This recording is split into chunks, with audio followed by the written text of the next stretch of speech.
So as we have discussed example number 2 so gently, now we are going to discuss example number 3. Example number 3 में statement में देखो आपको क्या दिया हुआ है, ग्रेटेस्ट और लीस्ट रिजल्टेंट की बात की हुई है. ग्रेटेस्ट और लीस्ट रिजल्टेंट में हमने क्या किया था, ग्रेटेस्ट मैंने maximum resultant is when P plus Q, that means दोनों फोर्सेस की एडिशन.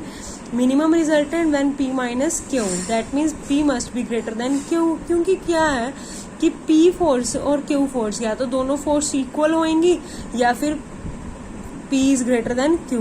क्यों? क्योंकि P can never be less than Q. बच्चे अगर P Q से लेस देन हुआ then the force will be negative, resulted will be negative. ऐसा तो पॉसिबल नहीं है कि रिजल्टेंट यानी जो आउटपुट है वो नेगेटिव में जाए. ठीक है, तो P is always will be greater than Q. Now for the starting of question कहते हैं when two forces can have are of magnitude P and Q. जब दोनों फोर्सेस का रिजल्टेंट का मैग्नीट्यूड यानी दो फोर्सेस, सबसे पहले लेट करनी है आपको R and S B the two forces. R और S दो फोर्सेस है, मैंने आपको अभी बताया है एक फोर्स दूसरी फोर्स से क्या होएगी, greater. So R will be greater than S. Let किया है, आप S को ग्रेटर देन R भी लेट कर सकते हो. कहते are greatest and least resultant that can have R of magnitude P and Q respectively. पहली फोर्स ग्रेटेस्ट रिजल्टेंट क्या है P, लीस्ट रिजल्टेंट क्या है Q. So P is equal to R plus S and Q is equal to R minus S. Maximum resultant and that is minimum resultant. On adding you get the value of first force R. Addition करके हमने किसकी value निकाली, R की. Subtraction करके दोनों equation का हमने किसकी वैल्यू निकाली, S की. ठीक है, आगे क्या कहा है स्टेटमेंट में, show that when they act an angle theta their resultant is of magnitude. That means resultant के P और Q क्या थे, मैक्सिमम और मिनिमम रिजल्टेंट. मैक्सिमम और मिनिमम रिजल्टेंट का भी आगे क्या है हमारे पास, resultant. When they make an angle theta with each other. Let कर लो कि R dash be the resultant of forces. Resultant है हमारी फोर्सेस R और S का when they act an angle theta. So R dash हमने resultant नया let किया है, R dash is equal to R और S हमने पहली फोर्सेस लेट करके रखी हुई हैं और एंगल हमें बताया हुआ है कि कौन सा लेट करना है आपको, थीटा. इन सब में वैल्यूज पुट करी, इक्वेशन को प्रॉपर सॉल्व किया, you get the value of new resultant is equal to P square Q cos square theta by 2 plus Q square sine square theta by 2 under root. यही तो आपको चाहिए था. Now example number 4 is very easy. Example number 4 में मैं आपको solve नहीं करवाऊंगी बच्चे, बस स्टेटमेंट को बनाना सीख लो. यहाँ पे the resultant of forces P and Q is R. P और Q कोई दो फोर्सेस दी हुई है, उनके रिजल्टेंट की बात की हुई है. रिजल्टेंट दिया हुआ है तो कोई एंगल की भी बात करनी होगी. तो हमने सबसे पहले लेट कर लिया अकॉर्डिंग टू दिस लाइन, हमने लेट कर लिया कि कितना एंगल बना, alpha. Let alpha with the angle between P and Q. तो रिजल्टेंट की बात करी है तो रिजल्टेंट का फॉर्मूला लगाया, let it as equation number 1. आगे हमें क्या कहा है, इफ Q बी डबल्ड, अगर Q को क्या कर दे, doubled, R is also doubled. अगर Q को किस में बदल दे, 2Q में, और R को 2R में, तो हमने रिजल्टेंट की वैल्यू निकाली सेम उसमें पुट करके, तो हमारे पास क्या बन गई, इक्वेशन नंबर 2. फिर आगे थर्ड कंडीशन दी हुई है, इफ Q बी रिवर्स, यानी रिवर्स Q को किस में बदल दे, माइनस Q में, R is again doubled, R की वैल्यू फिर क्या हो जाएगी, डबल. फिर रिजल्टेंट के फॉर्मूला में पुट करी, आपके पास क्या है, इक्वेशन नंबर 3. हमने कुछ नहीं परफॉर्म किया, सब कुछ स्टेटमेंट में गिवन के अकॉर्डिंग क्वेश्चन को परफॉर्म करते गए. आपको वैल्यू चाहिए क्या, P square Q square R square. P square Q square R square की वैल्यू चाहिए. इन तीनों इक्वेशन को हमने इस तरह सॉल्व करना है कि हमें P square Q square R square की मिल जाए वैल्यू. तीनों इक्वेशंस को सॉल्व करना इज नॉट इजी. सो हमने इन तीन इक्वेशंस को एडिंग और मल्टीप्लिकेशन करके दो इक्वेशंस बना लेनी है. इन दोनों इक्वेशंस में हमें फॉर्मूला अप्लाई करके we get the value of P square Q square and R square. अगर इसी क्वेश्चन में हमें P Q R का होता तो इनमें से स्क्वायर रूट लेके, दोनों साइड स्क्वायर रूट लेके we get the value of P Q R.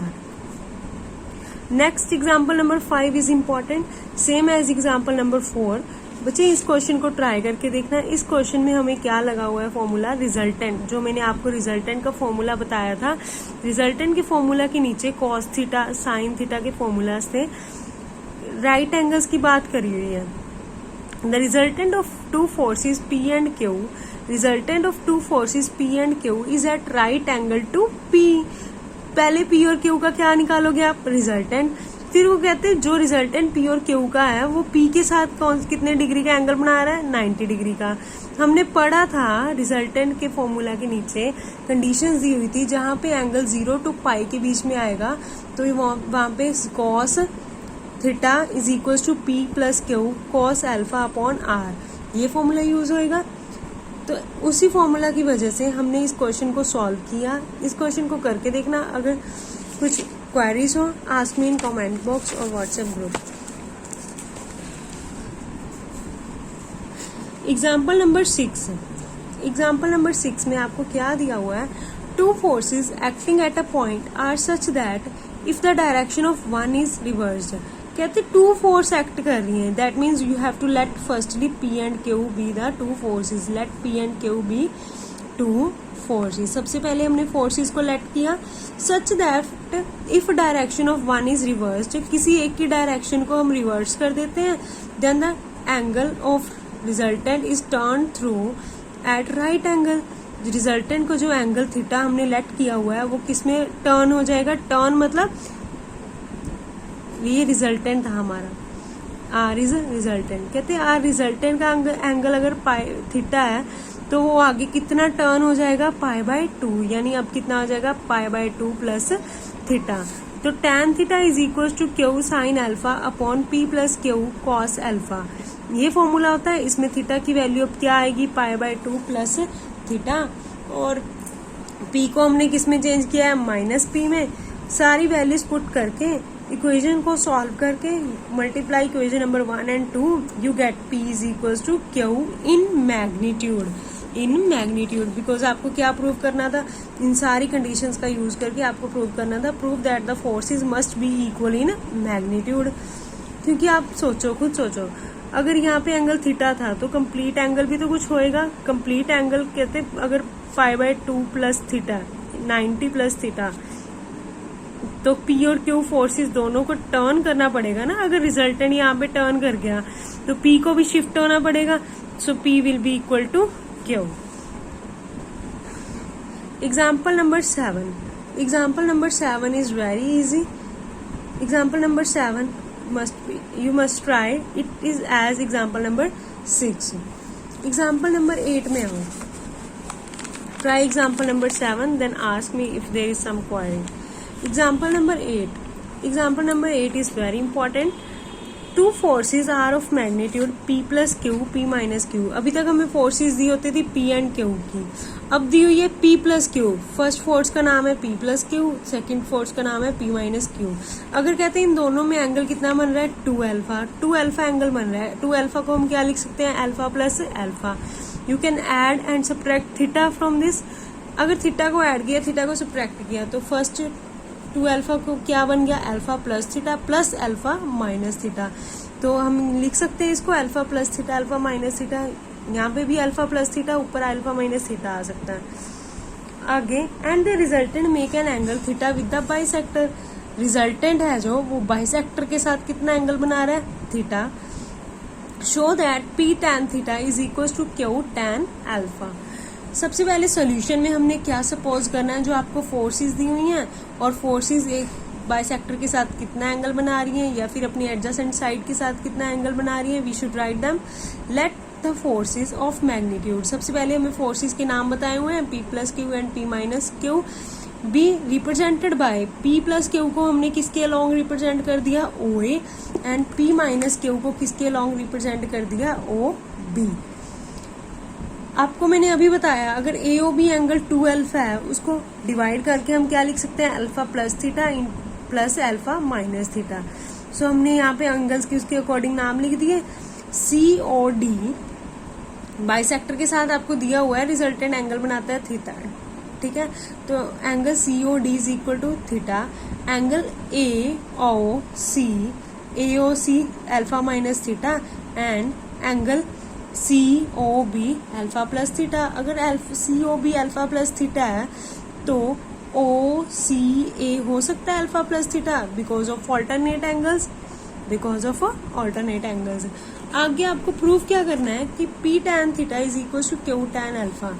अगर हम सिर्फ इसकी बात करें ट्रायंगल OAC तो इसमें हम साइन इनवर्स का फॉर्मूला लगा सकते हैं, applying the sine formula. Sine formula क्या होता है आपका, if we have triangle then we can write at the side opposite are equal in proportion, the side opposite are equal in proportion, so A upon sin A is equal to B upon sin B is equal to C upon sin C। उसके लिए हमने सिर्फ half diagram का use किया है। तो we have जो हमने प्रूफ करना है उसके अकॉर्डिंग हमने लिया OA अपॉन साइन OCA, ठीक है, and AC upon sine AOC। सारी वैल्यूज को यहाँ पे पुट किया हमने, जो हमने आपको बताया कि कोई किसके साथ कितना एंगल बना रहा है। वैल्यूज को पुट करने के बाद कॉम्पोनेंडो एंड डिविडेंडो रूल लगाया। कॉम्पोनेंडो और डिविडेंडो रूल क्या होता है, numerator plus denominator upon numerator minus denominator. क्योंकि हमें क्या चाहिए थी, P और Q की सिंगल वैल्यू चाहिए थी। इस P और Q की सिंगल वैल्यू कब आ सकती है, एडिशन और सब्ट्रैक्शन करने पे। एडिशन और सब्ट्रैक्शन कौन बताता है हमें फ्रैक्शन में, कॉम्पोनेंडो एंड डिविडेंडो रूल। ये हमने कुछ एग्जांपल्स ट्राई की थी। अगर एग्जांपल्स में कुछ समझ ना आया हो तो कमेंट्स में पूछें और एक्सरसाइज के क्वेश्चन नंबर 1 ट्राई करिए, question number 5, 12, 14, 16। These questions are related to our examples। पहले इन क्वेश्चन को सॉल्व करिए, then try the other questions of exercise so you can discuss with me any time. Thank you. Subscribe करिए channel को।